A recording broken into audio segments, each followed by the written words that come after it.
A Silicon Valley startup once raised $120 million to build a machine whose entire job could be done better, faster, and for free, using nothing but a pair of human hands.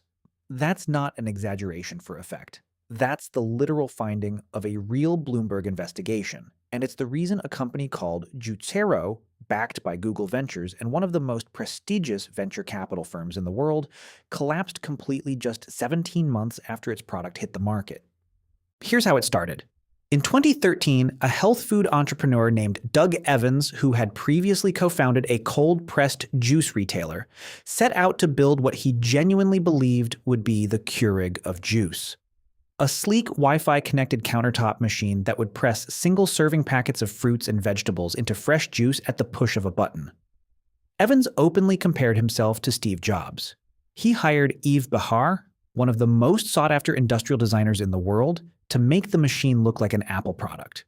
And investors believed him completely. By the time the Juicero press launched in March of 2016, the company had raised somewhere around $120 million, and the machine itself hit the market at $699. Now here's where it gets genuinely strange, because the machine wasn't just expensive, it was locked down in a way that had nothing to do with juice and everything to do with control. Every single produce packet came stamped with a QR code, and the Juicero press wouldn't press it until it scanned that code and checked it against an online database over the internet.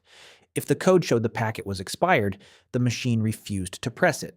If the packet hadn't been purchased directly from Juicero, the machine refused to press it.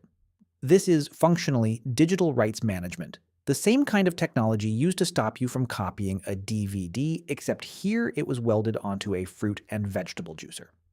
The company said the connectivity was there to protect food safety and manage a very tight supply chain. What it also did, conveniently, was make sure you could never buy a cheaper competing packet and use it in their machine. The engineering itself was almost absurdly overbuilt. Juicero marketed the press as generating enough force to lift 2 Teslas, roughly 4 tons of pressure, aimed squarely at squeezing a small bag of pulp. One venture capitalist, Ben Einstein, actually bought a unit, tore it apart, and published his findings. Inside was what he called an incredibly complicated piece of engineering for what was, underneath all of it, a fundamentally simple mechanical task. The plastic housing alone had gone through 8 separate design revisions before the company was satisfied. This was a company optimizing the packaging around a squeeze, treating a bag of mush like it needed the industrial tolerances of a rocket component. Then, in April of 2017, Bloomberg published the video that ended the company. Reporters took the exact same produce packets Juicero sold, the ones the $699 press was built specifically to squeeze, and pressed them by hand. No machine, no Wi-Fi, no QR code scan. Just human hands. The result, 7.5 ounces of juice in 90 seconds, squeezed by hand, compared to 8 ounces in 2 minutes using the machine. Practically identical juice, dramatically faster, using a device you were born with.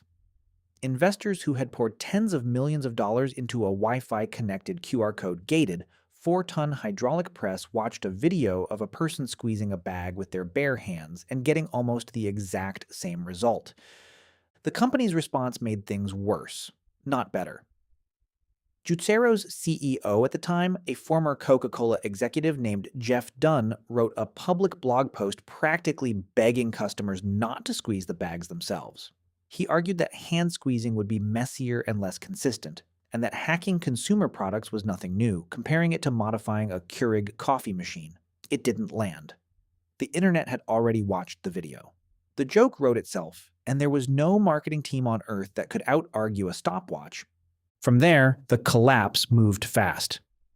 By July of 2017, Juicero was cutting roughly a quarter of its staff and slashing the price of the machine, trying to salvage a business that was reportedly burning through $4 million a month. It wasn't enough.